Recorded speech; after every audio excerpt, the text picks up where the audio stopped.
Au cœur du sud-est du Mexique, là où d'anciens temples mayas percent les canopées émeraudes et la brume matinale qui enveloppe les Cecropias,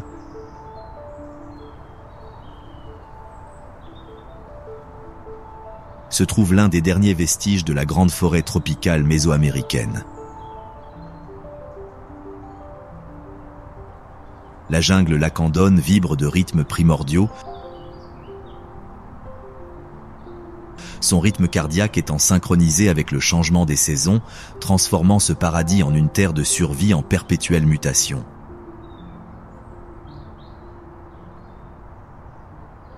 Chaque saison apporte son lot de personnages, chaque espèce étant parfaitement adaptée pour tirer parti des opportunités uniques et surmonter les défis spécifiques que présente la nature.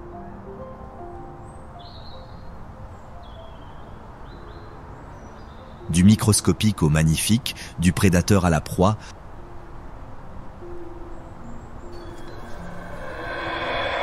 toute vie ici lutte contre l'éternel changement saisonnier. Bienvenue dans la jungle lacandone.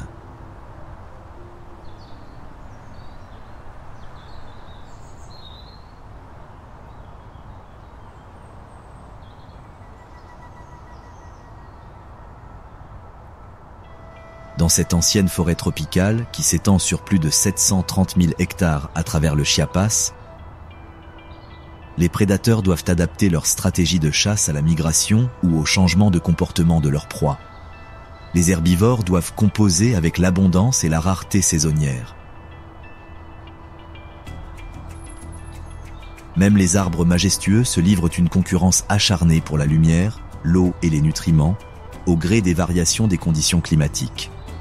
La saison sèche transforme les cours d'eau en mares dispersées, concentrant la faune autour de ces précieuses oasis et créant une concurrence intense.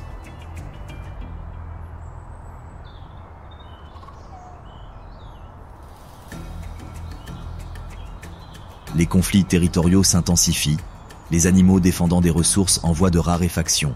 Pourtant, cette même saison offre des opportunités uniques à ceux qui s'y sont adaptés pour les exploiter. La saison des pluies apporte son lot de défis, car les inondations transforment le paysage en un labyrinthe aquatique où seuls les survivants les plus polyvalents prospèrent. Au fil de ces changements saisonniers spectaculaires, la forêt maintient son fragile équilibre, fruit de millions d'années d'évolution. Prédateurs et proies, compétiteurs et collaborateurs, tous sont liés par un réseau complexe de relations qui évoluent et s'adaptent à chaque saison.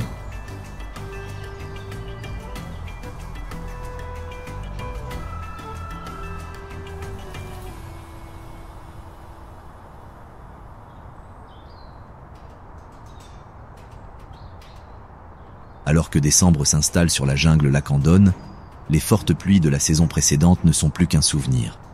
Le sol forestier, autrefois doux et perpétuellement humide, commence à durcir et à se fissurer.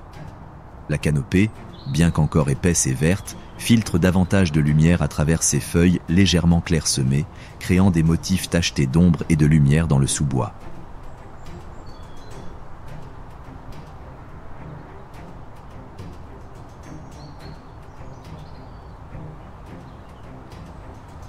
C'est la saison sèche, où la survie devient un jeu de gestion des ressources. Dans une clairière où la lumière matinale filtre à travers les trouées de la canopée, une silhouette puissante se déplace avec grâce dans l'ombre.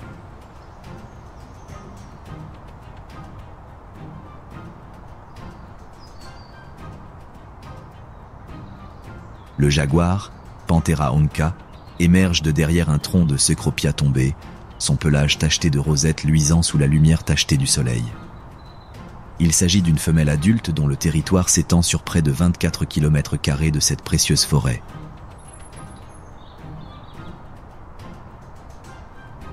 Sa silhouette musclée, pesant près de 77 kg, témoigne de la puissance et de la précision acquises au cours de millions d'années d'évolution. Chaque pas est réfléchi, chaque mouvement calculé. Ses larges pattes, munies de griffes rétractables, ne font aucun bruit sur la litière de feuilles sèches, tandis qu'elle s'arrête pour goûter l'air avec son organe de Jacobson.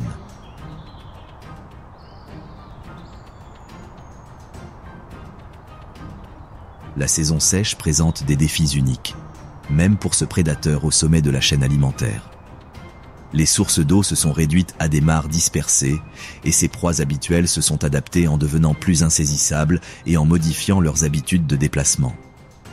Les frontières territoriales, qui semblaient si nettes pendant l'abondance de la saison des pluies, s'estompent désormais avec la concentration des ressources. D'autres jaguars, mâles et femelles, sont attirés par les mêmes sources d'eau en voie de raréfaction.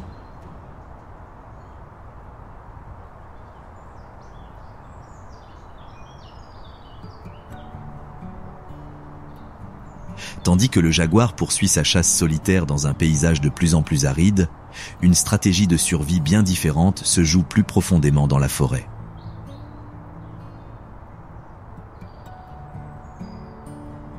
Un bruissement dans les sous-bois annonce l'approche d'un groupe qui a appris à affronter les défis de la saison sèche grâce à la coopération et à la vigilance collective. Surgissant d'un fourré d'arbustes épineux, une troupe de pécaris à collier se forme. La femelle de tête, habituée à de nombreuses saisons sèches, avance avec la démarche assurée de l'expérience. Son museau grisonnant, doté d'un odorat très développé, capte chaque odeur transportée par l'air chaud.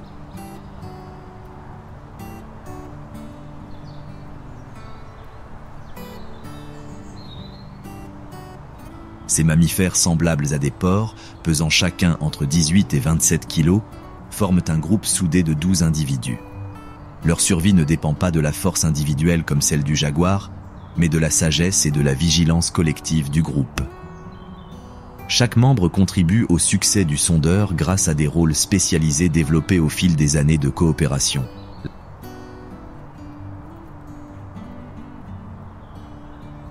La matriarche grogne doucement, une vocalisation grave qui maintient la cohésion du groupe tandis qu'il navigue à travers une végétation de plus en plus clairsemée.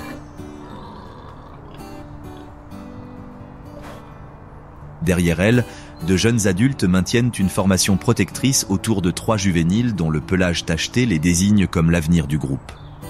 Leurs petits sabots, parfaitement adaptés à la navigation sur terrain rocailleux comme sur sol forestier meuble, les transportent efficacement à travers ce paysage changeant.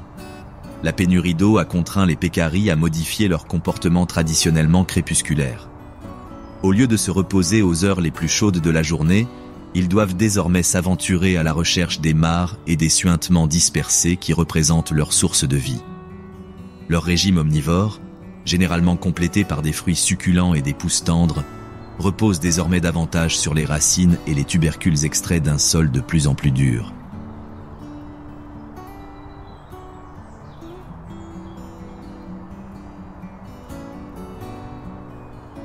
Le groupe s'approche d'une source d'eau familière, mais avec prudence. La saison sèche concentre les prédateurs autour des sources d'eau, et elle sait que leur lieu d'abreuvement habituel pourrait facilement devenir un terrain de chasse pour un jaguar ou un puma en attente.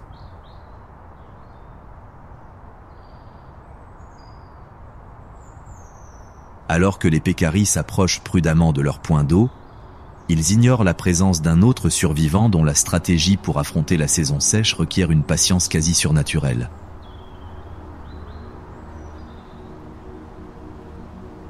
Au fond du fond boueux de ce qui était autrefois un important bassin forestier, une tortue de rivière d'Amérique centrale, Dermathémis maui, gît enfouie dans les sédiments. Ce reptile ancien, dont l'espèce est restée pratiquement inchangée depuis des millions d'années, représente l'une des adaptations naturelles les plus remarquables aux extrêmes saisonniers.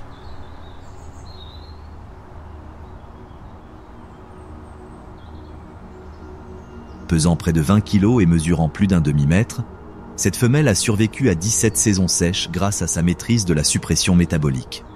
Sa carapace, d'un vert olive foncé aux motifs subtils qui l'aident à se fondre dans les troncs d'arbres et les ombres immergées, lui sert désormais de capsule protectrice dans la boue sèche. Avec la baisse du niveau d'eau ces derniers mois, elle s'est progressivement enfouie plus profondément dans les sédiments meubles du fond du bassin. Son métabolisme a ralenti jusqu'à atteindre une fraction de sa vitesse normale, lui permettant de survivre avec un minimum d'oxygène et pratiquement aucune nourriture. Sous la boue durcie, son cœur ancestral bat environ une fois toutes les quelques minutes. Ses poumons, adaptés aux longues périodes sans air, traitent le peu d'oxygène qui s'infiltre dans les sédiments. C'est l'estivation, une dormance estivale semblable à l'hibernation, mais déclenchée par la chaleur et la sécheresse plutôt que par le froid. Au-dessus de sa silhouette enfouie, le bassin s'est réduit à une dépression peu profonde, à peine assez grande pour que les pécaris puissent s'y abreuver. Ils ignorent que sous leurs sabots repose l'un des survivants les plus patients de la jungle, un fossile vivant dont les ancêtres partagèrent la forêt avec les dinosaures. Le plastron de la tortue, la partie inférieure de sa carapace, appuie contre les feuilles mortes et les débris organiques accumulés au fil des mois de déshydratation progressive.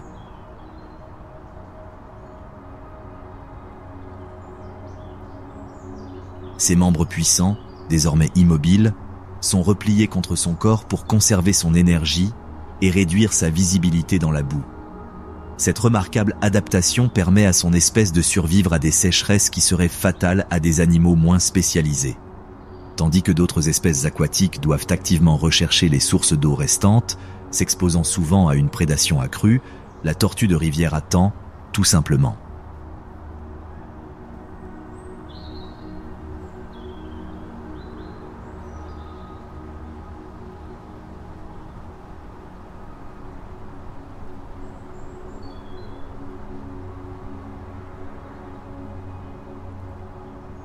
Sa patience sera récompensée lorsque les pluies reviendront et transformeront son tombeau boueux en un habitat aquatique prospère.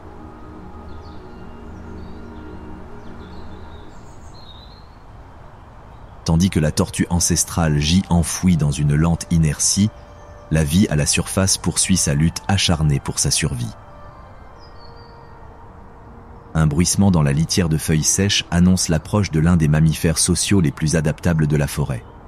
Un coati à nez blanc émerge de derrière un bosquet d'arbustes épineux, son long museau flexible s'activant déjà à décoder le bouquet complexe d'odeurs qui raconte l'histoire du sol sec de la forêt.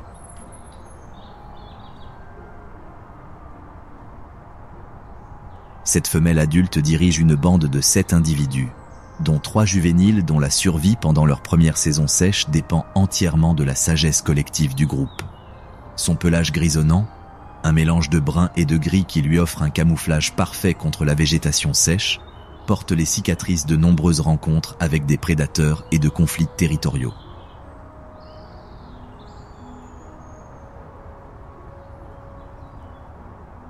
Avec ses 4 kilos, elle a la taille idéale pour exploiter des ressources trop petites pour les grands mammifères, mais suffisamment imposante pour se défendre contre ses concurrents. La bande de coatis se déplace avec une coordination déterminée à travers un sous-bois de plus en plus clairsemé.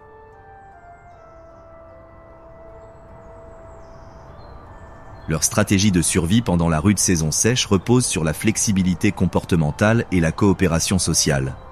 Alors que d'autres espèces se spécialisent dans des sources de nourriture ou des habitats particuliers, les coatis ont évolué en généralistes opportunistes capables d'exploiter les ressources restantes lorsque les conditions se dégradent. Son museau allongé, doté d'un odorat exceptionnel, sonde les fissures des troncs d'arbres tombés et explore la base des contreforts. La saison sèche a contraint les insectes habituellement arboricoles à chercher refuge plus près du sol, offrant ainsi des opportunités à un animal capable d'exploiter cette abondance temporaire.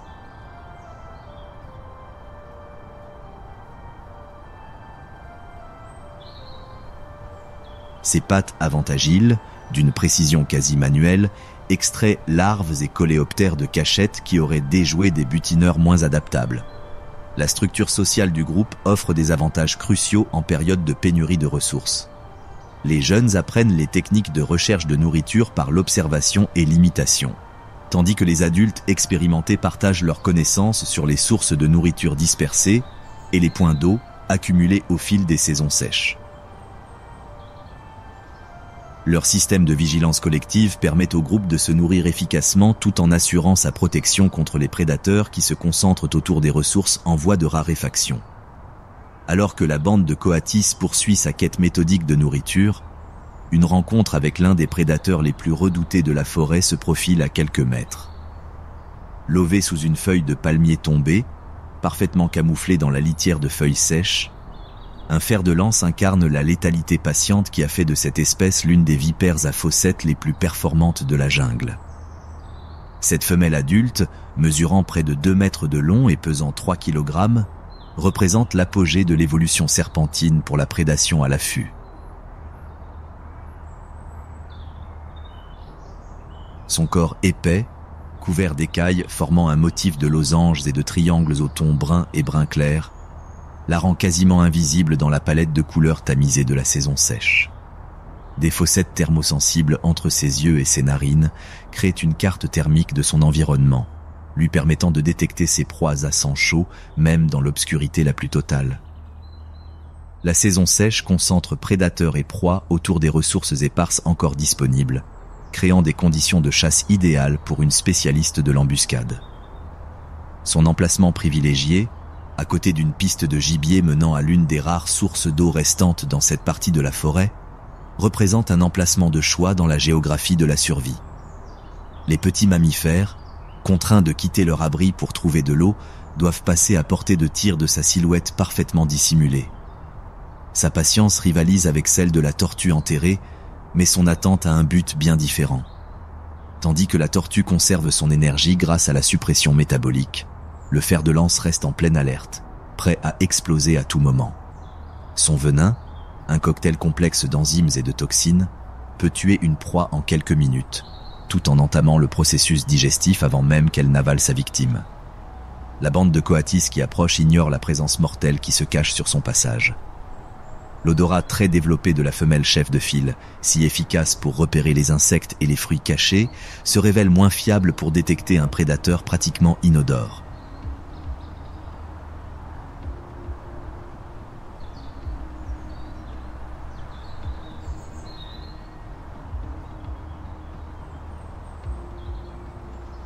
L'immobilité du fer de lance est absolue, sa respiration si lente et contrôlée qu'aucun mouvement ne trahit sa position. Son cycle de reproduction coïncide avec la concentration de proies de la saison sèche. Les œufs qui se développent dans son corps sont conservés jusqu'à ce que les conditions soient favorables à la survie de sa progéniture. Une stratégie reproductive qui lui permet de programmer ses naissances en fonction des conditions de chasse optimales.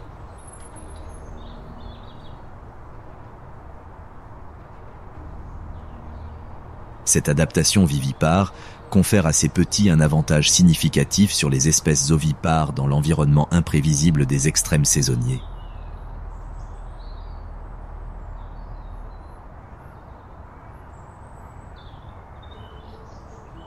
Tandis que le fer de lance maintient sa veille mortelle et que la bande de coatis cherche des ressources dispersées, un drame bien plus vaste se déroule au cœur de la forêt.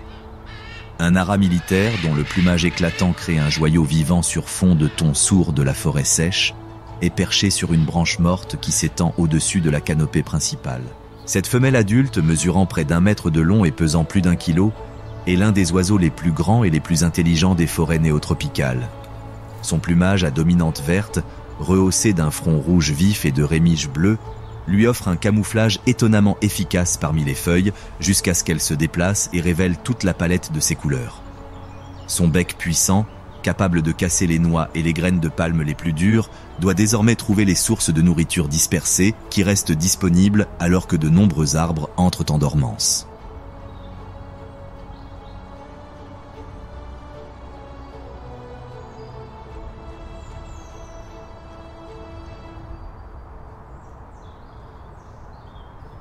La saison sèche concentre son espèce autour des rares arbres qui continuent de produire des fruits ou de maintenir des récoltes de graines accessibles. La concurrence pour ces ressources peut être intense, de nombreuses espèces d'aras, de perroquets et d'autres grands oiseaux convergeant vers les arbres productifs. Son intelligence, parmi les plus élevées de toutes les espèces d'oiseaux, lui permet de résoudre des problèmes complexes liés à l'acquisition et à la transformation de la nourriture. Elle peut manipuler des gousses résistantes avec ses pattes tout en extrayant des graines nutritives avec son bec, se coordonner avec son partenaire pour accéder à des ressources qu'aucune d'elles ne pourrait exploiter seule, et mémoriser l'emplacement des arbres productifs sur un territoire de plusieurs dizaines de kilomètres carrés. Le comportement social de l'haras militaire s'intensifie pendant la saison sèche, où les ressources sont rares. Les liens du couple, entretenus par un lissage mutuel des plumes et une recherche de nourriture coordonnée, deviennent essentiels à la survie, car les partenaires partagent leurs connaissances sur les sources de nourriture et se protègent mutuellement contre les prédateurs. Leurs cris puissants et rauques portent sur des kilomètres à travers la forêt, permettant de maintenir le contact entre des individus très dispersés et de coordonner leurs déplacements vers des zones d'alimentation productive. Son rôle de disséminatrice de graines la rend essentielle à la régénération forestière. Les grosses graines dures qu'elle affectionne nécessitent souvent le traitement mécanique de son bec puissant avant de pouvoir germer. Ses vols longues distances entre ces aires d'alimentation et de repos distribuent ces graines transformées sur de vastes zones, contribuant ainsi à la diversité génétique et à l'expansion des forêts vers des habitats propices.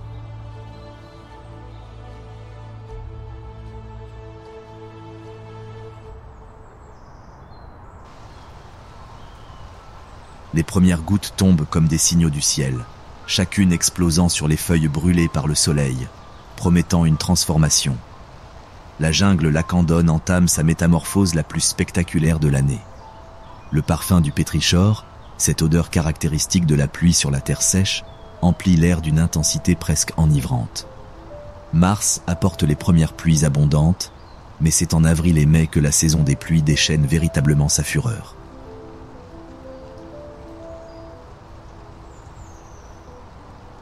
Les ruisseaux, réduits à de simples filets boueux, reprennent vie, creusant de nouveaux canaux et reprenant les anciens.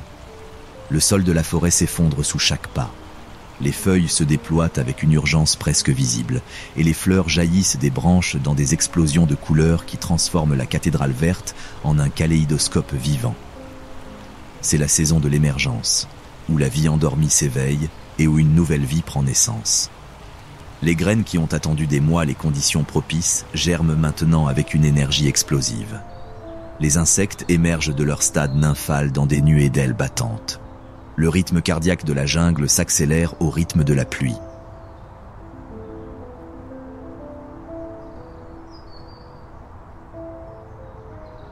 Tout en haut de la strate émergente de la forêt, là où les acajous et les cécropias centenaires étendent leurs cimes vers le ciel, un éclat vert émeraude capte la lumière filtrée du soleil. Le quetzal resplendissant est perché sur une branche à 30 mètres au-dessus du sol, son plumage irisé oscillant entre le vert éclatant et le bleu profond au gré de ses mouvements. Ce quetzal mâle est l'un des oiseaux les plus spectaculaires des Amériques. Les plumes de sa queue, flottant derrière lui comme des rubans de lumière vive, mesurent près d'1 mètre de long. Sa poitrine rayonne intensément, créant un contraste saisissant avec le feu émeraude de son dos et de ses ailes. Une petite crête de plumes couronne sa tête, lui conférant une allure presque royale. Les pluies printanières ont déclenché sa saison de reproduction et son comportement reflète l'urgence de la continuité génétique.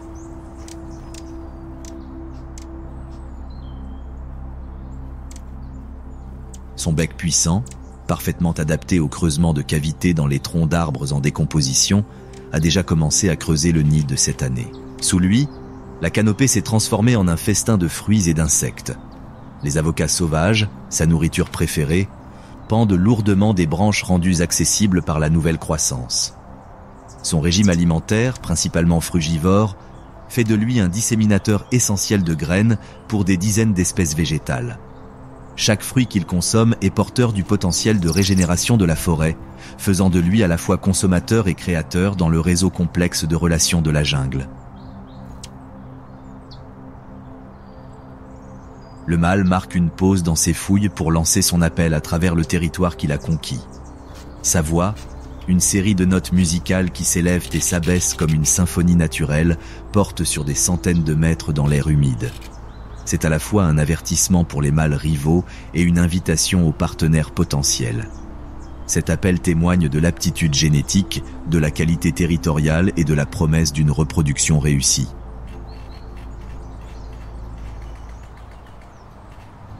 Alors que le quetzal règne sur les hauteurs de la forêt, un géant bien différent a émergé pour profiter de l'abondance du printemps au ras du sol.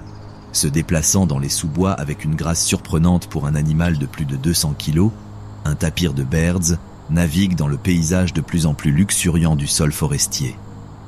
Cette femelle tapir, adulte à 8 ans, est l'un des plus grands mammifères de la forêt tropicale mésoaméricaine. Sa robe noire et crème distinctive, avec une tache crème caractéristique s'étendant de sa poitrine à sa croupe, la rend immédiatement reconnaissable. Sa caractéristique la plus remarquable, une trompe flexible formée par un nez allongé et une lèvre supérieure, fonctionne comme un cinquième membre lorsqu'elle sélectionne la végétation de son choix parmi l'explosion de nouvelles pousses. Le retour des pluies a transformé son monde en un buffet d'une variété sans précédent. De nouvelles pousses, des feuilles tendres et des fruits succulents tapissent désormais le sol de la forêt. Son estomac à 4 compartiments lui permet d'extraire un maximum de nutriments de la matière végétale riche en cellulose qui constitue l'essentiel de son alimentation.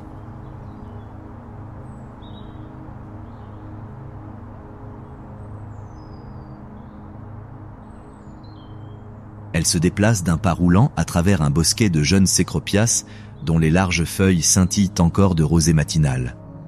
Sa trompe explore chaque plante avec la délicatesse d'un chirurgien, sélectionnant uniquement les parties les plus nutritives, laissant le reste pousser.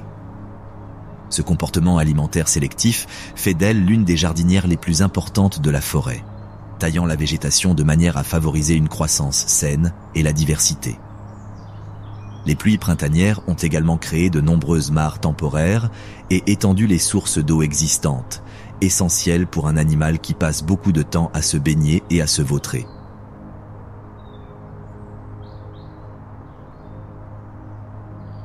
Son épaisse peau, tout en la protégeant des épines et des insectes piqueurs, génère une chaleur importante pendant ces périodes d'activité. L'eau fraîche assure une thermorégulation essentielle tout en offrant une protection contre les nuées d'insectes qui émergent avec l'humidité accrue. Ses petits yeux enfoncés scrutent constamment la végétation environnante. Malgré sa taille et sa masse apparente, elle reste vulnérable aux prédateurs de la forêt. Sa survie dépend de ses sens aiguisés et d'une connaissance approfondie des voies de fuite à travers les sous-bois denses. L'abondance de nourriture pendant la saison des pluies lui permet de constituer les réserves de graisse nécessaires aux périodes plus difficiles, mais elle concentre également les prédateurs autour des ressources dont elle dépend. À l'approche du soir, alors que la forêt entame sa transition du jour à la nuit, un son s'élève de chaque flaque d'eau, de chaque mare temporaire et de chaque dépression pluvieuse du sol forestier. La rainette mexicaine s'est réveillée avec le retour des pluies et sa voix rejoint le chœur grandissant qui définira le paysage sonore de la saison des pluies. Ce mâle est perché sur une large feuille surplombant une mare temporaire créée par les récentes pluies. Sa peau luisante d'humidité, cette membrane perméable qui lui sert à la fois de bénédiction et de vulnérabilité,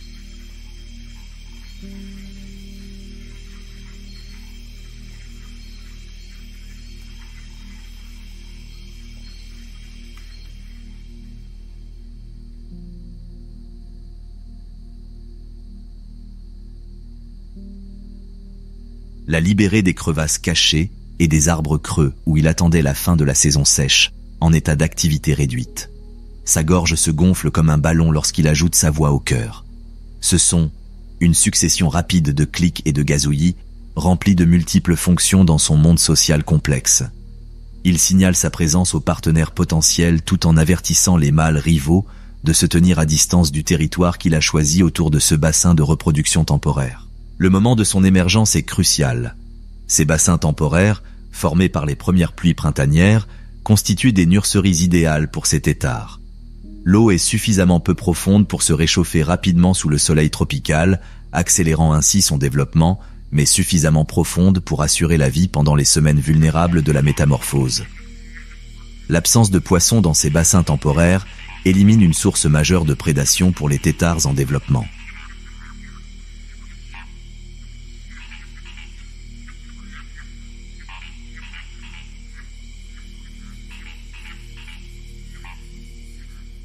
Ses grands yeux, positionnés de manière à offrir une vision à presque 360 degrés, suivent les mouvements de ses proies potentielles. Les insectes volants, attirés par l'humidité et les eaux stagnantes, offrent de nombreuses possibilités de chasse. Sa longue langue collante peut s'étendre sur presque toute la longueur de son corps, lui permettant de capturer ses proies avec une précision fulgurante. Les grenouilles femelles sont plus discrètes et évaluent attentivement les partenaires potentiels et les sites de reproduction. Le succès de la génération suivante dépend de leur choix. ce qui fait de la parade nuptiale printanière une période cruciale pour la survie de l'espèce.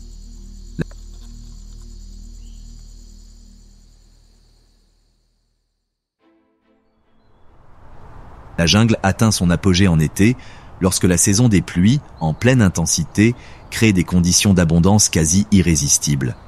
Chaque surface est ruisselante d'humidité, chaque branche abrite de multiples formes de vie, et l'air lui-même semble vibrer d'une énergie croissante. C'est à cette saison que la jungle lacandone incarne pleinement sa réputation d'écosystème parmi les plus productifs de la planète. Juin, juillet et août apportent des précipitations quasi constantes. Des brumes matinales s'élèvent du sol chaud, créant des voiles fantomatiques qui flottent entre les racines massives des contreforts et les troncs imposants des arbres. La température reste constamment élevée, mais l'évaporation constante crée un système de refroidissement naturel qui empêche la forêt de devenir insupportablement chaude.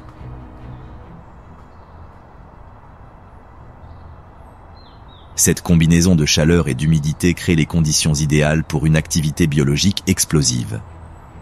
La structure même de la forêt semble s'étendre en été. Les vignes, qui semblaient modestes pendant la saison sèche, cascadent désormais de branche en branche, formant des rideaux vivants. Les épiphytes, plantes qui vivent sur d'autres plantes sans les parasiter, créent des jardins aériens dans chaque niche disponible. Le bruit de la croissance est presque audible. Les nouvelles feuilles se déploient et les pousses s'étirent vers la moindre lumière.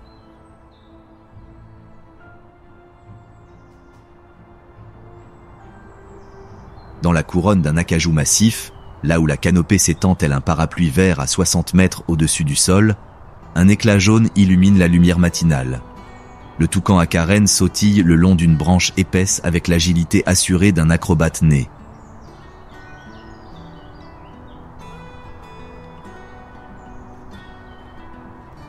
Son bec énorme, qui représente près d'un tiers de la longueur totale de son corps, paraît presque comiquement surdimensionné jusqu'à ce qu'on observe la précision avec laquelle il utilise cet outil remarquable. Ce mâle adulte représente l'un des oiseaux les plus emblématiques de la forêt tropicale néotropicale. Son plumage dessine un arc-en-ciel vibrant sur le fond vert des feuilles. Sa poitrine et sa gorge brillent d'un jaune éclatant, tandis que son dos scintille d'un vert profond et que son croupion flamboie de touches de bleu et de rouge. Son célèbre bec arbore une palette de couleurs digne d'un artiste. Jaune avec une pointe verte, des marques oranges et rouges sur les flancs et un liseré bleu distinctif. L'été représente le summum des opportunités pour ce frugivore, car la canopée forestière regorge de fruits. Figues sauvages, fruits de palmiers, baies de cécropia et des dizaines d'autres espèces offrent un menu nutritif en constante évolution. Son bec massif, malgré son apparence, est étonnamment léger grâce à sa structure interne en nid d'abeille, ce qui lui permet d'atteindre les fruits sur des branches trop fines pour supporter tout son poids.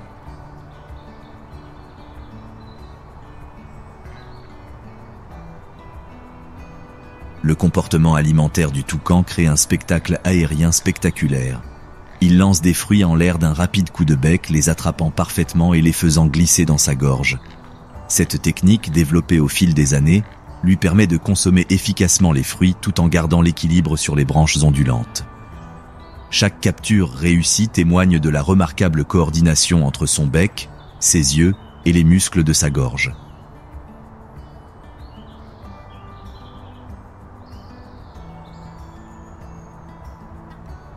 Sa présence dans la canopée sert de repère aux autres espèces frugivores. Singes, perroquets et petits oiseaux suivent souvent les toucans vers des sites d'alimentation productifs, créant ainsi des assemblages alimentaires temporaires pouvant inclure des dizaines d'espèces. Ce rôle écologique fait de lui une espèce clé dont les activités influencent la répartition et le comportement de nombreux autres animaux.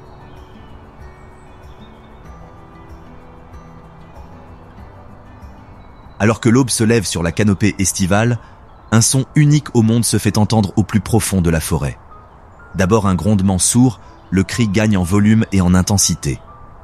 Le singe hurleur noir du Yucatan a commencé son annonce territoriale matinale.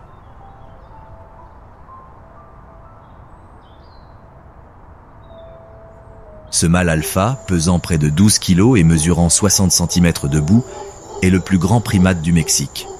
Sa fourrure d'un noir de jais rayonne de santé, témoignant de l'abondance de nourriture disponible pendant la haute saison de croissance. Sa principale caractéristique, un os hyoïde fortement élargi au niveau de sa gorge, agit comme une caisse de résonance qui amplifie ses cris à un volume extraordinaire.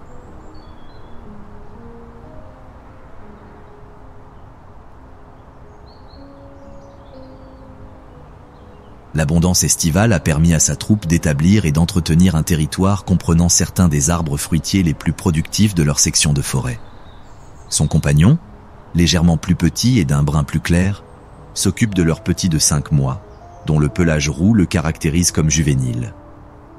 2 mâles subadultes et 3 femelles complètent ce groupe social qui représente l'une des unités familiales les plus prospères de la région. Leur mode de vie repose sur l'exploitation stratégique des ressources verticales de la forêt. Les arbres fructifient à des moments et à des hauteurs variées, ce qui nécessite des déplacements constants dans le labyrinthe tridimensionnel de la canopée. Leur système digestif spécialisé, doté d'un côlon élargi abritant des bactéries capables de décomposer les toxines des feuilles, leur permet de survivre avec un régime alimentaire qui empoisonnerait la plupart des autres mammifères.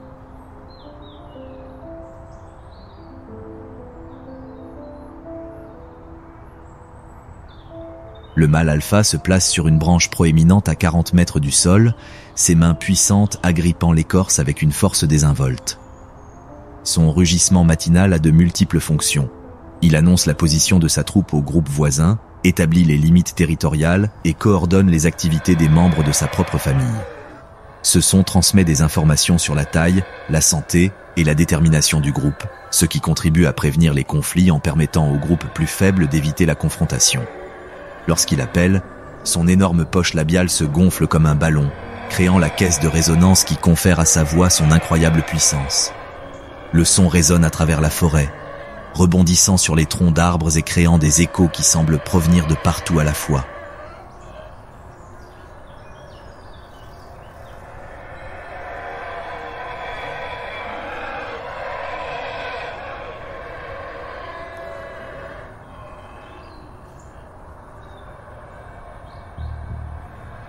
Tandis que les singes hurleurs dominent le paysage sonore de la forêt estivale, un prédateur bien différent a perfectionné l'art de la chasse silencieuse dans le même univers vertical. Enroulé immobile sur une branche à 20 mètres au-dessus du sol, un python arboricole vert démontre que dans la jungle, la patience et la précision l'emportent souvent sur la taille et la force. Cette femelle adulte, mesurant près de 2 mètres de long, représente l'un des prédateurs arboricoles les plus spécialisés de la forêt. Ses écailles scintillent d'un vert presque métallique qui la rend quasiment invisible dans la lumière tachetée de feuilles de la canopée. Des rayures blanches le long de son dos brisent sa silhouette, créant un camouflage naturel qui lui permet de ne faire qu'un avec les branches sur lesquelles elle chasse. Sa queue préhensile, musclée et précise, la maintient solidement à son perchoir, tout en lui laissant toute la liberté de frapper les proies qui passent. Des creux thermosensibles situés le long de ses écailles labiales détecte le rayonnement infrarouge émis par les animaux à sang chaud,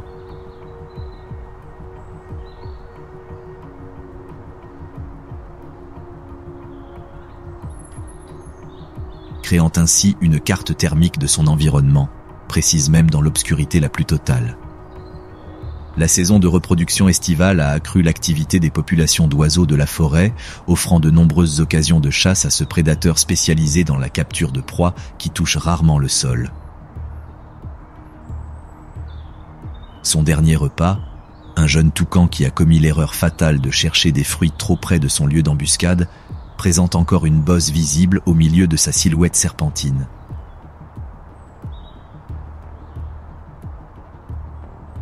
Sa stratégie de chasse exige une patience extraordinaire. Elle peut rester immobile pendant des heures, voire des jours, guettant l'occasion idéale. Lorsqu'une proie s'approche à portée de frappe, son attaque se déploie à une vitesse explosive.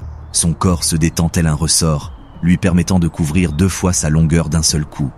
Ses dents recourbées vers l'arrière saisissent sa victime, tandis que ses puissants ressorts l'étouffent par constriction. Le cycle de reproduction du python s'harmonise parfaitement avec l'abondance estivale. Après l'accouplement, il cherche un arbre creux ou une crevasse protégée où déposer ses œufs. Pendant la période d'incubation, Il s'enroule autour de sa couvée, utilisant des contractions musculaires pour générer de la chaleur et maintenir une température optimale pour le développement embryonnaire. Ce comportement maternel, rare chez les reptiles, confère à sa progéniture un avantage de survie considérable. Tandis que le python domine les terrains de chasse verticaux de la canopée, un géant bien différent attire l'attention sur le sol forestier en contrebas.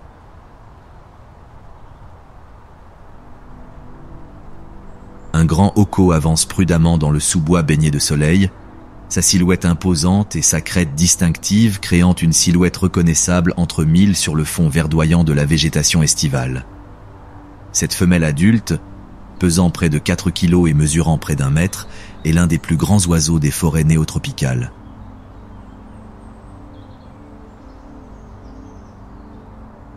L'extrémité de la queue crée un contraste saisissant avec les verts variés du sol forestier. La crête de plumes frisées caractéristique qui couronne sa tête rebondit doucement à chaque pas, lui conférant une allure presque royale tandis qu'elle fouille le sous-bois abondant. Le pic estival a créé des conditions idéales pour son mode de vie terrestre.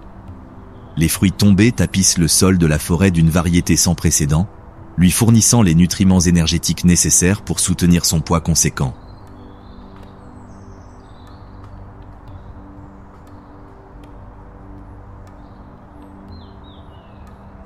Ses pattes puissantes, conçues pour la marche plutôt que pour le vol, la transportent efficacement sur le terrain complexe fait de troncs tombés, de racines exposées et de végétation dense qui caractérise le sol forestier.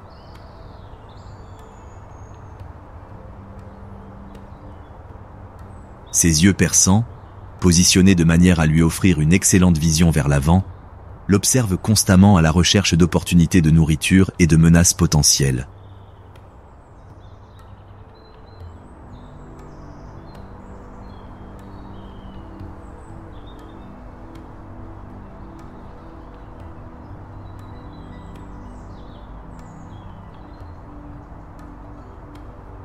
Malgré sa taille, elle reste vulnérable aux prédateurs de la forêt, notamment les jaguars et les pumas qui chassent dans le même environnement forestier. Sa survie dépend de sa vigilance et de sa capacité à s'envoler si nécessaire, même si sa grande taille rend un vol soutenu difficile. Le comportement alimentaire du grand hocco joue un rôle crucial dans l'écologie forestière. En consommant les fruits tombés au sol, il disperse les graines sur des distances considérables, contribuant ainsi à la régénération de la forêt et à la diversité génétique.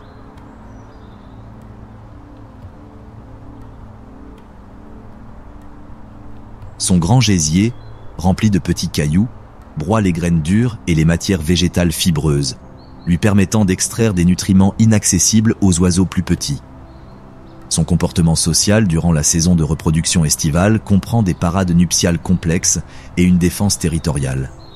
Les mâles émettent des cris profonds et retentissants qui résonnent dans le sous-bois, signalant leur présence aux partenaires potentiels tout en avertissant leurs rivaux de se tenir à distance. Ces vocalisations, parmi les plus graves jamais produites par un oiseau, peuvent porter sur des kilomètres à travers la végétation dense. Alors que le grand hocco poursuit sa progression fulgurante dans la forêt estivale, son passage perturbe d'innombrables insectes et expose des colonies cachées, créant des opportunités inattendues pour l'un des prédateurs les plus spécialisés de la forêt. Un tamandua du Nord, Tamandua mexicana, descend la tête la première le long du tronc d'un immense cécropia, ses puissantes griffes lui permettant de s'accrocher solidement à l'écorce lisse tandis qu'elle explore les traces aromatiques des fourmis dérangées.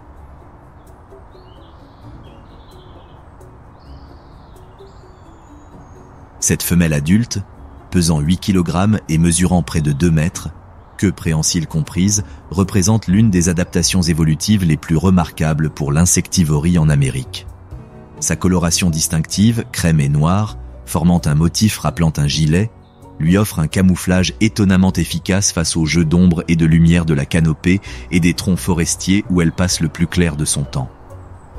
Son museau allongé, doté d'une langue, lui permet de sonder les colonies de fourmis et de termites avec une précision chirurgicale.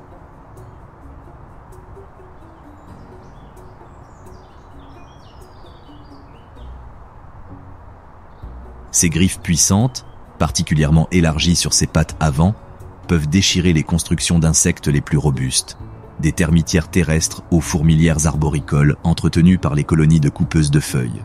Le pic estival offre des conditions idéales pour un spécialiste des fourmis et des termites. L'augmentation de l'humidité et l'abondance des sources de nourriture ont permis aux colonies d'insectes d'atteindre leur taille et leur niveau d'activité maximum. Les pistes des fourmis coupeuses de feuilles, invisibles pendant les périodes plus sèches, forment désormais des autoroutes d'activité reliant les jardins de champignons aux sources de feuilles fraîches.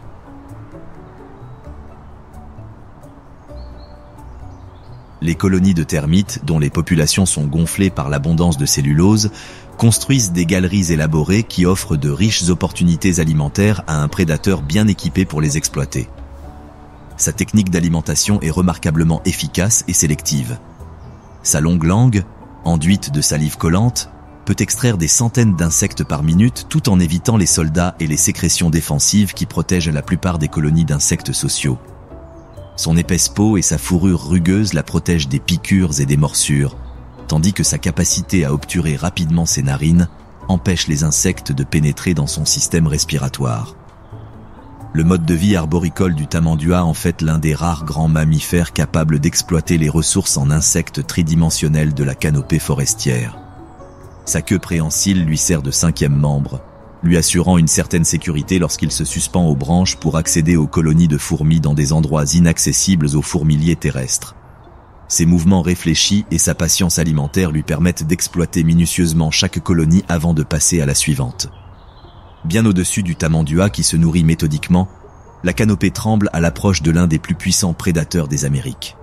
Une harpie féroce se pose sur une branche massive avec la puissance contrôlée d'un éclair incarné. Cette femelle adulte, pesant 9 kg et d'une envergure de plus de 2 mètres, représente le summum de la prédation aérienne dans les forêts néotropicales. Son disque facial distinctif, composé de plumes rigides disposées en antennes paraboliques, fonctionne comme un radar biologique capable de détecter le moindre bruit provenant d'une proie se déplaçant dans la canopée. Ses yeux jaunes perçants, parmi les plus grands de tous les rapaces, distinguent des mouvements invisibles aux chasseurs moins spécialisés.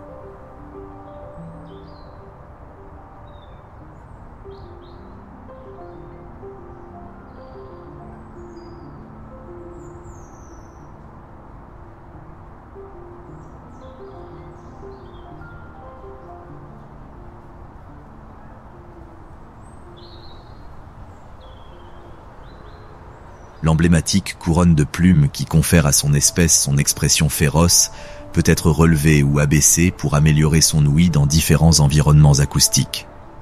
L'abondance estivale a concentré les mammifères arboricoles dans les zones les plus riches en nourriture, créant ainsi des opportunités de chasse pour ce prédateur spécialisé dans la capture de proies qui descendent rarement de la canopée.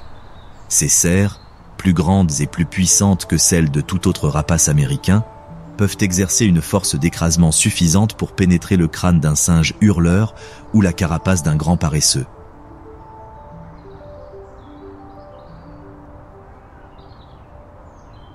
Sa stratégie de chasse allie patience et action explosive.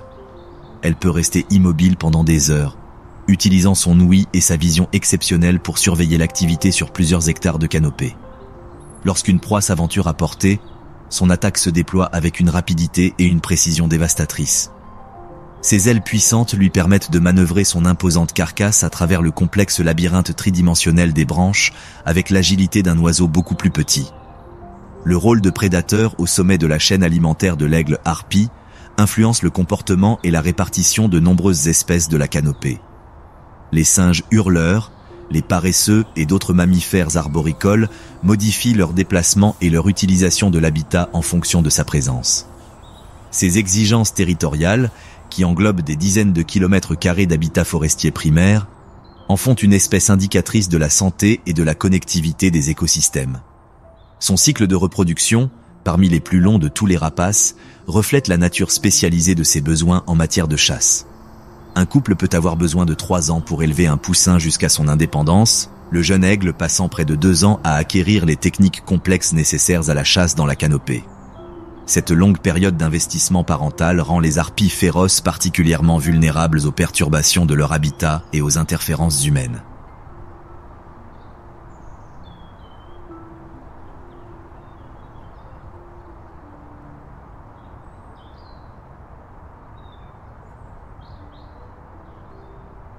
Avec l'arrivée du mois de septembre dans la jungle lacandone, de subtils changements commencent à se répercuter sur l'écosystème forestier. Les pluies, bien que toujours fréquentes, perdent de leur intensité.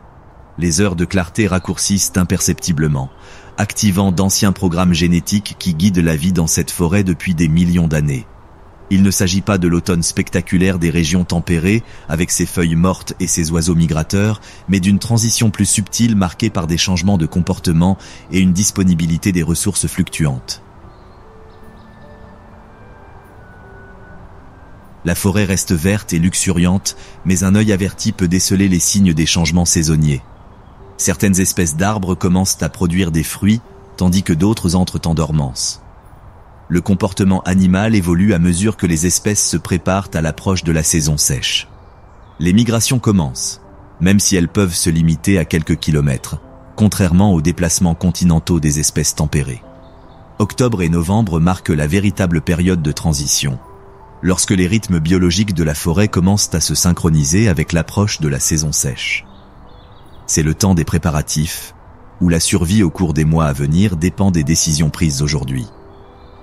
Dans les hauteurs de la canopée, un attelle de Geoffroy se déplace avec une grâce fluide. Ce mâle adulte, dont les longs membres et la queue préhensile lui donnent l'apparence de 5 bras, est l'un des mammifères les plus acrobatiques de la planète.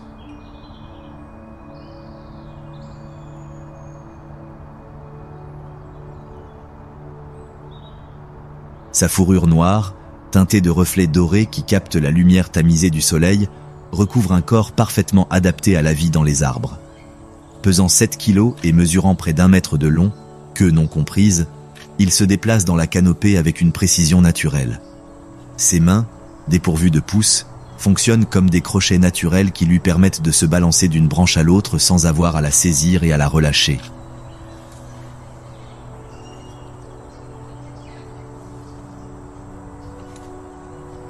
La transition automnale présente des défis uniques pour son espèce.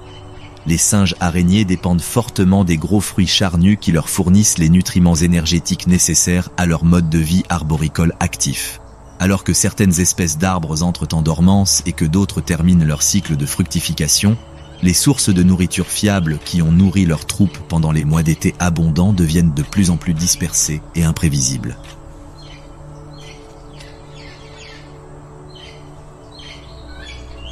Sa troupe a commencé à se fragmenter, une réaction courante à la raréfaction des ressources. Au lieu de voyager ensemble comme un seul grand groupe, ils se divisent désormais en petits groupes de recherche capables d'exploiter plus efficacement les sources de nourriture dispersées. Ce système social de fission-fusion leur permet de maintenir la cohésion du groupe, tout en s'adaptant aux conditions environnementales changeantes. Le mâle s'arrête sur une branche épaisse, son regard perçant scrutant la forêt à la recherche d'arbres fruitiers. Sa vision des couleurs, plus fine que celle de la plupart des mammifères, lui permet de détecter à une distance considérable les subtils changements de couleur qui indiquent la maturation des fruits. Un éclair orange dans la canopée à 50 mètres attire son attention, suggérant qu'un arbre commence à produire les gros fruits préférés de son espèce. Sa locomotion vers cette source potentielle de nourriture témoigne des remarquables adaptations qui font du singe araignée l'un des mammifères arboricoles les plus spécialisés. Combinant le balancement des bras, appelé brachiation, et la marche à 4 pattes le long des branches plus larges, il parcourt la distance en quelques minutes sans toucher le sol. Sa queue, tel un 5e membre, lui permet de supporter tout le poids de son corps pendant que ses mains sont occupées à se nourrir. Dans un bras de mer paisible où un ruisseau saisonnier a creusé un profond bassin pendant la saison des pluies, une forme ancienne repose immobile juste sous la surface de l'eau brune.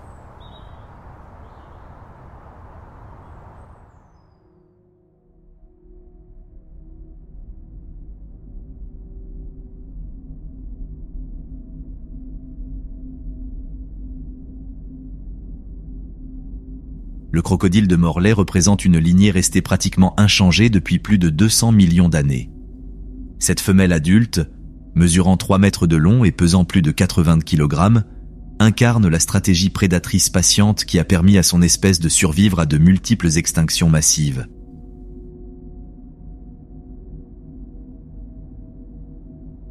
Sa peau blindée, Olive foncée, ornée de fines bandes qui s'accentuent pendant la saison de reproduction, se font parfaitement avec les troncs d'arbres immergés et les débris flottants. Seuls ses yeux et ses narines percent la surface, créant des ondulations si subtiles qu'on pourrait les confondre avec les mouvements du vent sur l'eau. Cette exposition minimale lui permet de surveiller son territoire aquatique tout en restant quasiment invisible aux yeux de ses proies et des menaces potentielles.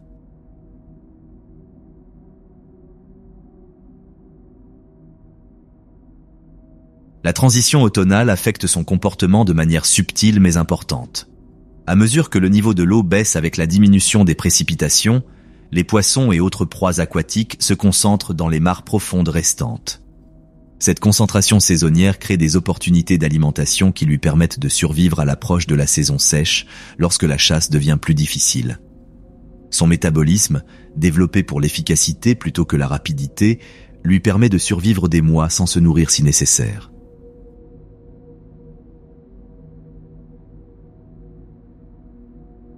Cependant, l'automne lui offre l'occasion de constituer des réserves de graisse qui s'avéreront cruciales pendant les mois de vaches maigres à venir. Son style de chasse patient, impliquant des heures, voire des jours d'attente immobile, lui permet de conserver son énergie tout en étant en mesure de saisir toute opportunité qui se présente. Une subtile vibration dans l'eau l'alerte de l'approche d'une proie. Son système de lignes latérales, semblable à celui des poissons, détecte les ondes de pression créées par les animaux nageurs à des distances considérables.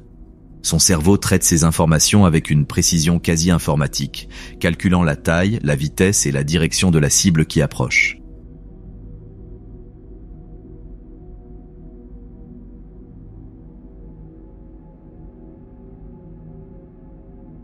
La proie, un gros poisson cherchant refuge dans le bassin profond à mesure que les petits cours d'eau s'assèchent, nage droit vers le prédateur immobile. L'attaque du crocodile, lorsqu'elle survient, se déploie avec une violence explosive qui trahit son immobilité antérieure. Sa queue massive lui assure la propulsion tandis que ses mâchoires se referment avec une force dépassant les 1300 kg par pouce carré. Son succès ne se résume pas à un simple repas. L'énergie tirée de ce repas sera stockée sous forme de graisse, ce qui lui permettra de survivre pendant les semaines de chasse difficiles qui approchent à grands pas. Cette capacité à exploiter l'abondance saisonnière tout en survivant à de longues périodes de pénurie a permis aux crocodiliens de survivre aux changements environnementaux qui ont éliminé les dinosaures.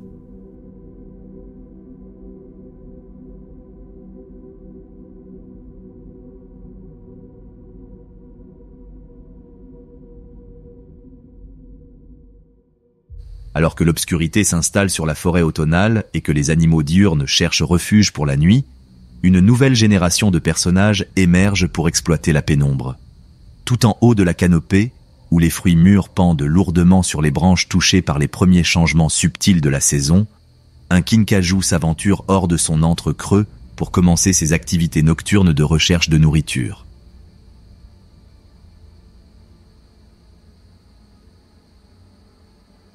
Cette femelle adulte, pesant 3 kg et mesurant près d'1 mètre, queue préhensile comprise, est l'un des mammifères nocturnes les plus spécialisés de la canopée néotropicale. Sa douce fourrure brun doré lui offre un camouflage parfait contre l'écorce et les feuilles de son habitat arboricole, tandis que ses grands yeux dirigés vers l'avant captent la lumière lunaire avec une efficacité remarquable.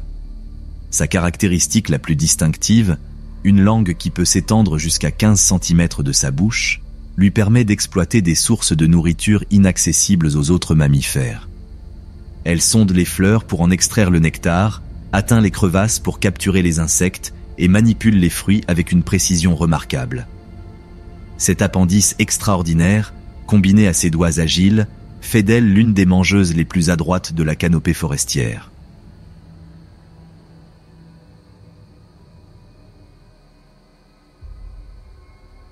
La transition automnale offre des opportunités alimentaires uniques à ce frugivore nocturne.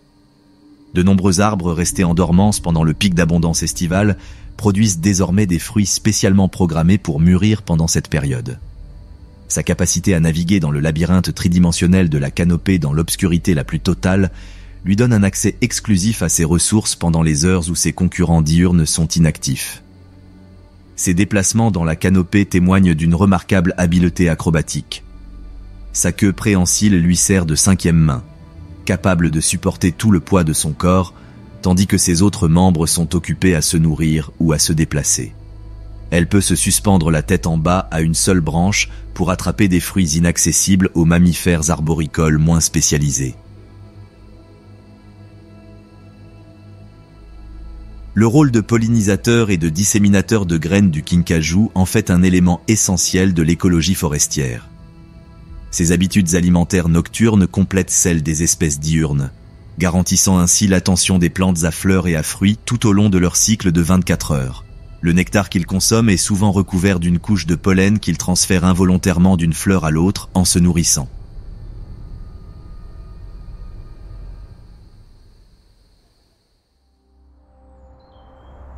Tandis que le kinkajou exploite les ressources fruitières de la canopée automnale, un autre spécialiste nocturne a émergé pour chasser le même habitat vertical. Le marguet est l'un des félins arboricoles les plus spécialisés au monde, parfaitement adapté à une vie presque exclusivement arboricole. Ce mâle adulte, pesant seulement 3 kg mais mesurant plus d'1 mètre de long, possède des adaptations qui le rendent particulièrement adapté à la vie dans la canopée. Ses pattes surdimensionnées, munies de griffes acérées et recourbées, lui offrent une adhérence exceptionnelle sur l'écorce lisse et les branches étroites. Ses chevilles peuvent pivoter de près de 180 degrés, lui permettant de descendre des troncs d'arbres la tête la première avec l'agilité d'un écureuil. Son pelage tacheté, semblable à celui de l'ocelot, mais avec des rosettes plus allongées, lui confère un camouflage parfait face au jeu d'ombre et de lumière complexe de la canopée.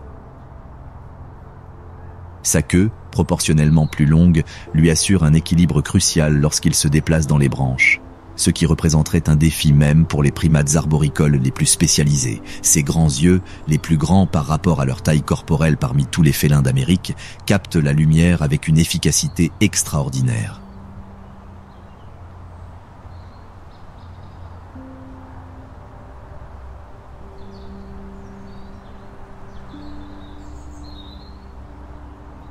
L'automne a concentré les proies arboricoles autour des dernières sources de fruits, créant des opportunités de chasse pour ce prédateur spécialisé dans la capture d'animaux qui descendent rarement au niveau du sol.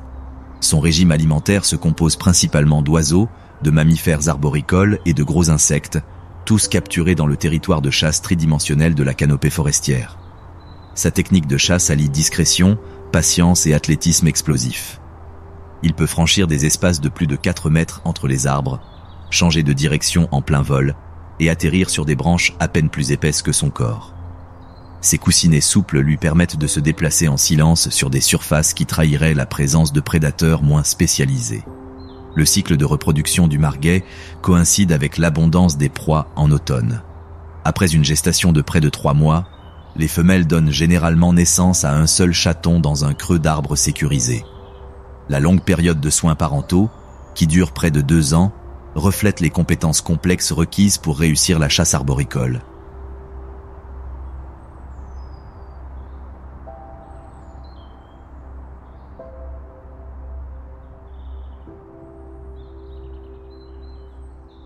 Les jeunes marguets doivent maîtriser non seulement les techniques de capture des proies, mais aussi les techniques de navigation tridimensionnelle, essentielles à la survie dans la canopée.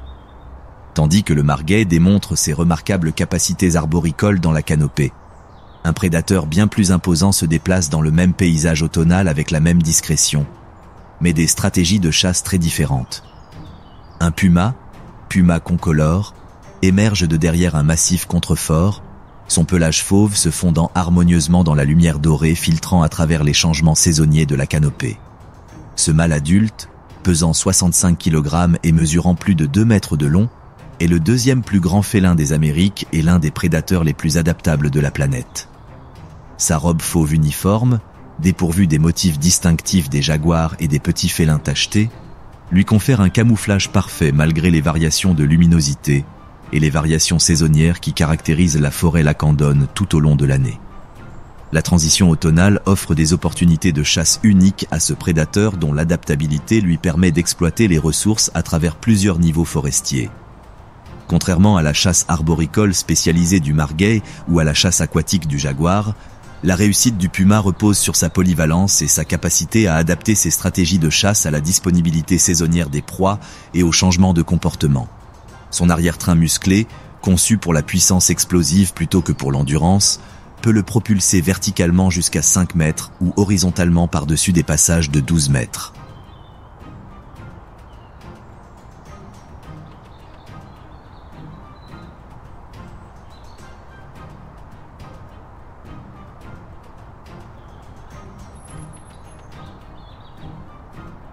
Cette capacité de saut lui permet d'atteindre des proies dans des endroits difficiles d'accès, même pour les grimpeurs expérimentés, tandis que son silence de mouvement en fait l'un des prédateurs les plus efficaces en forêt.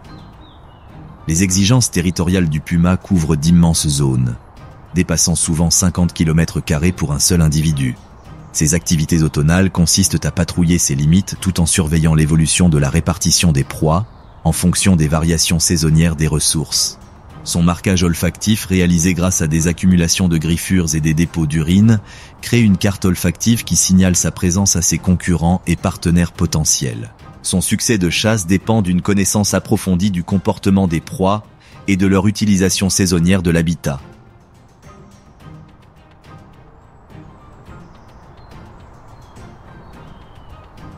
La concentration automnale des animaux autour des dernières sources de fruits et des sources d'eau fiables crée des opportunités de chasse prévisibles pour un prédateur suffisamment intelligent pour anticiper les déplacements de ses proies.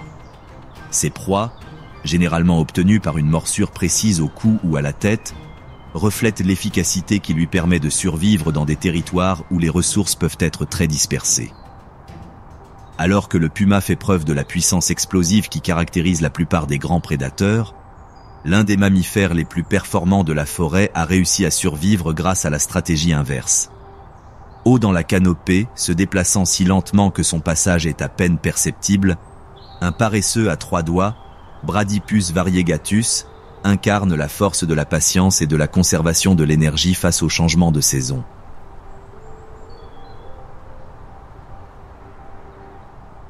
Cette femelle adulte, qui ne pèse que 4 kg malgré son apparence imposante, représente l'un des mammifères les plus économes en énergie de la planète.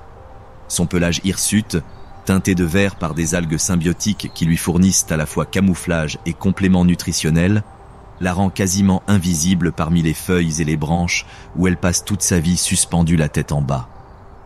Ces remarquables adaptations à la vie arboricole incluent des griffes recourbées en crochets parfaits, lui permettant de se suspendre sans effort aux branches en dépensant un minimum d'énergie.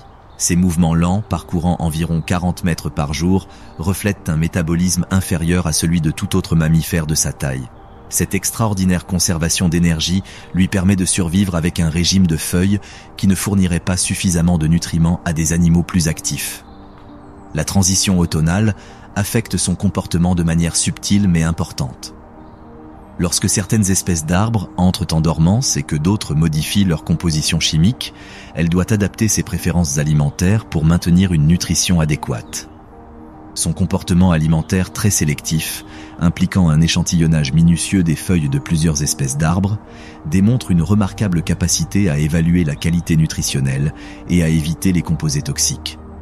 Son système digestif, doté d'un estomac à plusieurs compartiments représentant près de 30% de son poids corporel, traite la cellulose avec une efficacité extraordinaire.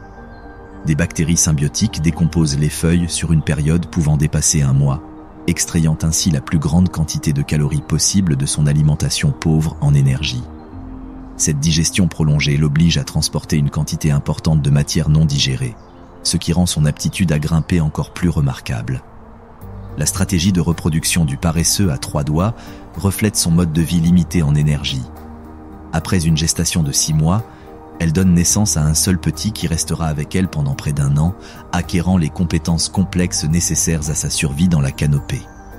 Le jeune paresseux doit maîtriser non seulement l'identification des arbres nourriciers, mais aussi les techniques de navigation tridimensionnelles essentielles à la vie en milieu arboricole.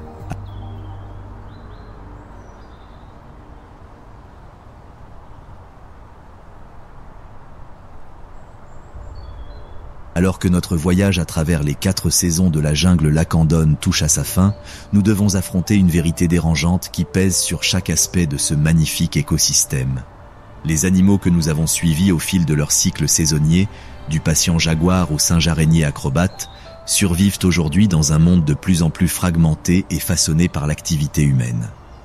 La jungle lacandone, qui couvrait autrefois plus de 6 millions d'acres au sud-est du Mexique et au nord du Guatemala, représente aujourd'hui moins d'un tiers de son étendue originelle. Chaque année, de nouvelles pressions s'exercent sur elle. L'expansion agricole, l'élevage bovin et l'exploitation forestière illégale continuent de grignoter les lisières des zones protégées.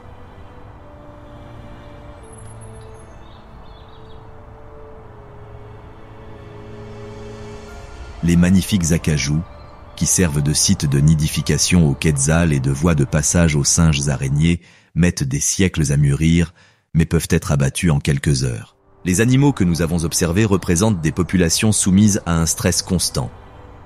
Le territoire du jaguar, autrefois mesuré en centaines de kilomètres carrés, doit désormais être fragmenté en fragments séparés par des routes, des fermes et des habitations.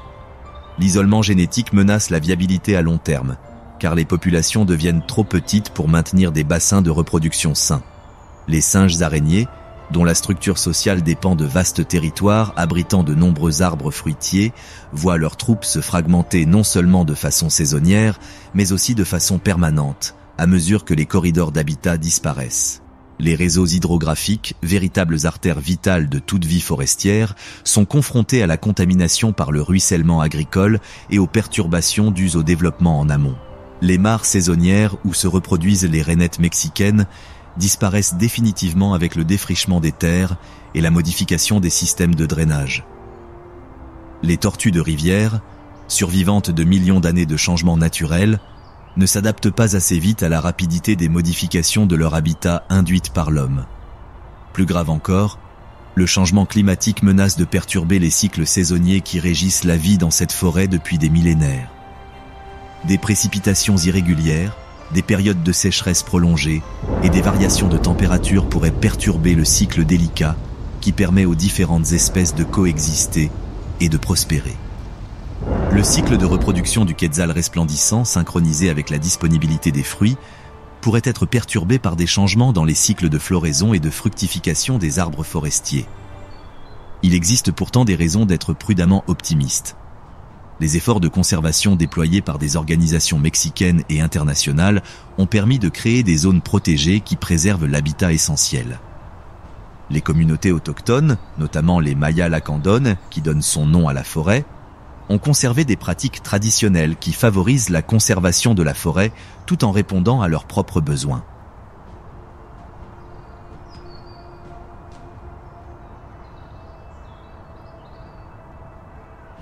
L'écotourisme, bien géré, offre des incitations économiques à la conservation tout en sensibilisant à l'incroyable biodiversité de la forêt. La recherche scientifique continue de révéler de nouvelles espèces et relations écologiques au sein du système lacandon, démontrant que nous sommes encore loin de comprendre pleinement ce que nous risquons de perdre. Les découvertes récentes incluent de nouvelles espèces de grenouilles, d'insectes et même de mammifères, suggérant que la richesse biologique de la forêt dépasse nos connaissances actuelles. Chaque nouvelle découverte renforce l'argument scientifique en faveur d'une protection globale. Le drame saisonnier dont nous avons été témoins, de l'endurance patiente de la saison sèche hivernale à l'abondance explosive du pic estival, représente des millions d'années de réglages évolutifs précis. Ces schémas, ces relations, ces adaptations comportementales sont irréparables une fois perdues.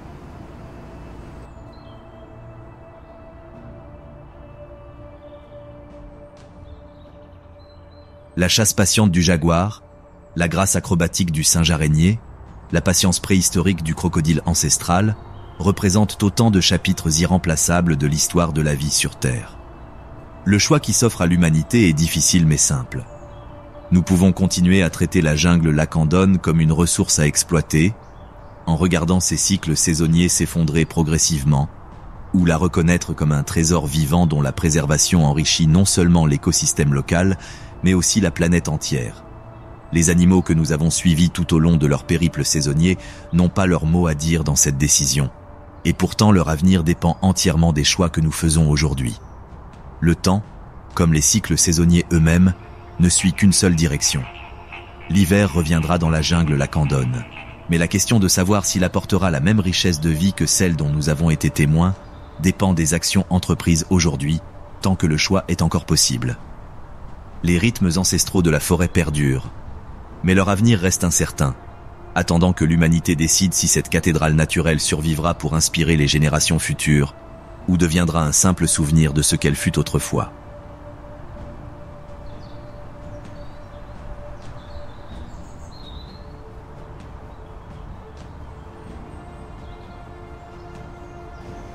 La jungle lacandone témoigne du pouvoir d'adaptation saisonnière et du réseau complexe de relations qui soutiennent l'un des écosystèmes les plus complexes de la planète.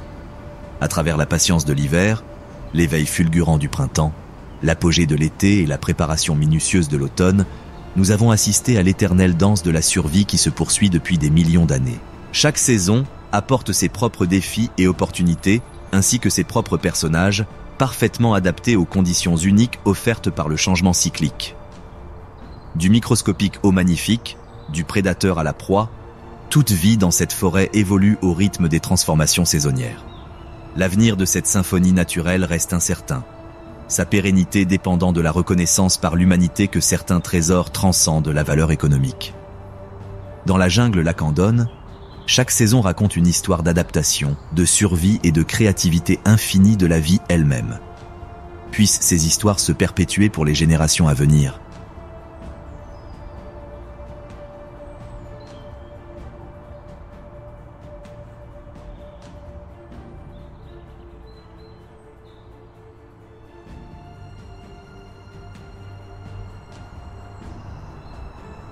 Fasciné par la faune de la jungle lacandone? Montrez un peu d'amour en appuyant sur le bouton j'aime et en partageant votre animal préféré dans les commentaires.